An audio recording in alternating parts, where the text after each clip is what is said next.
সোনা যুগে যুগে মানুষের চোখে মনে হলদে ধাতু রেখে গিয়েছে বিস্ময়ের জলছাপ, কিন্তু বিত্তবান ছাড়া তার অধিকার কেউ পায়নি।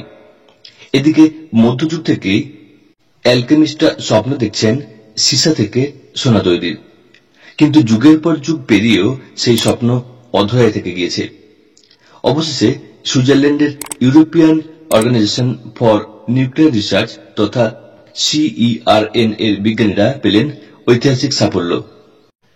কিন্তু সেই সাফল্য স্বপ্নপূরণের হলেও ব্যাপারটা স্থায়ী হল না।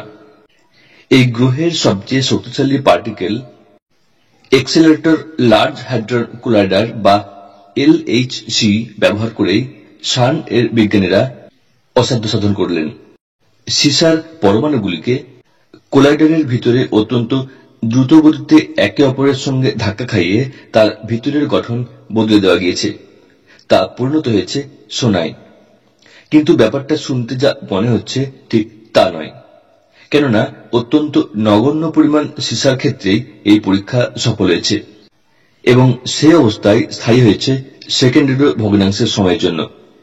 কিন্তু তাতেই বিজ্ঞানীরা উল্লসিত, কেননা বিষয়টা কেবল সীসাকে মুহূর্তের জন্য হলেও সোনায় রূপান্তর করাই নয়, কোন পদার্থের পরিচয় বদলে ফেলার অসামান্য সাফল্যও বটে। অ্যালিস কোলাবোরেশন এর ফিজিক্স রিভিউ জার্নালসে প্রকাশিত হয়েছে এই সংক্রান্ত একটি গবেষণাপত্র। সেখানে জানানো হয়েছে সীসার পরমাণুগুলিকে একে অপরের গা ঘেঁষে নিয়ে যাওয়া হয় আলোর গতিতে, আর তাতেই তৈরি হয় শক্তিশালী তড়িৎচুম্বকীয় ক্ষেত্র। বলে রাখা ভালো, এক্ষেত্রে পরমাণুগুলির মধ্যে সংঘর্ষ না হলেও তারা যেহেতু একেবারে গা ঘেঁষে বেরিয়েছে, তাতেই অনেক ক্ষেত্রে একটি সীসা নিউক্লিয়ার থেকে 3টি করে প্রোটন বেরিয়ে গিয়ে সেটিকে সোনার নিউক্লিয়াসে পরিণত করেছে। কেননা সীসার পরমাণুতে 82টি প্রোটন থাকলেও সোনায় তা 79টি। এই পরীক্ষা ভবিষ্যতে যন্ত্র নির্মাণে বিরাট সাফল্য নিতে পারে বলেই মনে করছেন ওয়াকিবহাল মহল।